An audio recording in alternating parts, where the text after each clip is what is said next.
Ya guys, kembali lagi bersama ID YouTube channel. Apa kabarnya guys? Nah, semoga teman-teman selalu diberikan kesehatan selalu pastinya ya guys. Nah, di konten kali ini kembali saya akan membahas perihal insurance atau asuransi ya, dunia perasuransian ya, istilah-istilah dan manfaat terus edukasi mengenai insurance atau asuransi, terutama asuransi kesehatan, asuransi jiwa, asuransi warisan, asuransi kondisi kritis dan sebagainya ya. Nah, masih menjawab pertanyaan viewer nih guys ya. Nah, ini viewernya masih sama ya, sama yang kemarin nih. Ada yang nanya nih, apakah kalau si tertanggung menderita stroke tetapi dia tidak dibawa ke rumah sakit, hanya berobat tradisional dan atau obat kampung atau terapi. Pertanyaan Pak Agus, apakah itu juga bisa diklaim penanggung? Jawabannya tidak bisa guys ya. Jadi di sini apakah jikalau si tertanggung, berarti si tertanggung itu teman-teman ya sebagai nasabah ya. Jadi yang diasuransikan itu disebut tertanggung ya. Menderita stroke ya, menderita stroke tapi tidak dibawa ke rumah sakit. Teman-teman, kalau udah namanya stroke sih itu harusnya wajib dibawa ke rumah sakit guys, bukan ke tempat pijat atau ke tempat sinseh ya. Itu namanya udah stroke, keadaan darurat ya. Itu harusnya segera dibawa ICU atau IGD guys ya, bukan dibiarin aja sih sebenarnya ya. Nah, nggak dibawa ke rumah sakit nih, berobat tradisional, jadi akupuntur atau semacamnya lah ya, atau obat kampung. Obat kampung tuh maksudnya gini guys, jadi obat kampung tuh obat yang umum yang ada di pasaran mungkin ya, gitu ya, atau obat tradisional ya, obat bisa jadi herbal ya, herbal yang ada di daerah setempat teman-teman ya, itu bisa ya. Tapi ini si bapak ini bertanya nih, pertanyaannya Pak Agus, apakah itu juga bisa diklaim penanggung? Penanggung dalam hal ini perusahaan asuransi ya. Tidak bisa guys ya. Jadi disarankan kalau namanya stroke itu kan suatu penyakit dan segera harus dibawa ke IGD atau ICU dan nanti akan dirawat inap. Atau biasanya stroke itu bukan dioperasi ya, mungkin, tapi tergantung ya stroke-nya ya. Kalau stroke-nya ada di luar, mungkin bisa dilakukan tindakan pembedahan. Tapi nggak bisa sembarangan guys, karena stroke itu rentan ya, menyangkut nyawa seseorang.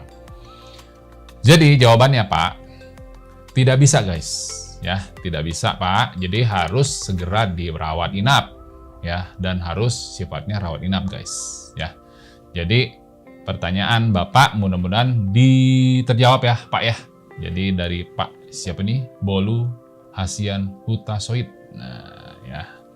Jadi beliau menanyakan apakah itu bisa diklaim penanggung? Tidak bisa jawabannya guys. Oke. Jadi intinya kalau karena suatu penyakit ya, kecuali karena kecelakaan ya guys ya. Kalau kecuali karena kecelakaan itu tanpa harus rawat inap itu bisa diklaim. Bisa diklaim reimburse maupun cashless ya. Karena kalau di produk kita ada yang namanya Pru Prime Healthcare Plus atau produk tradisional yang standalone itu Pru Solusi Sehat Plus Pro ya.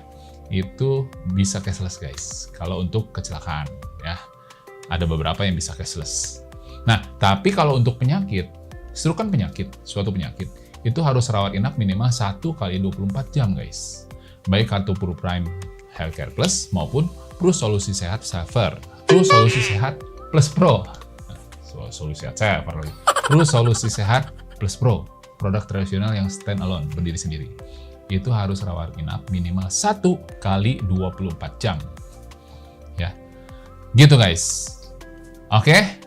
Semoga menjawab guys ya. Jadi masih ada nih ya nasabah yang nggak mengerti bahwa kalau punya perusahaan asuransi ya, punya kartu rawat inap, namanya juga kartu rawat inap ya. Jadi kalau kayak penyakit gitu, perobatan tradisional itu belum bisa guys ya. Tapi Kalau berdasarkan surat rujukan dokter sebelumnya, ya sebelumnya udah ada surat rujukan dokter bahwa itu dirujuk ke pengobatan tradisional. Nah, di Pru Solusi Sehat Plus Pro itu ada manfaat itu guys, ya ada manfaat itu. Tapi harus ada surat rujukan dari dokter sebelumnya.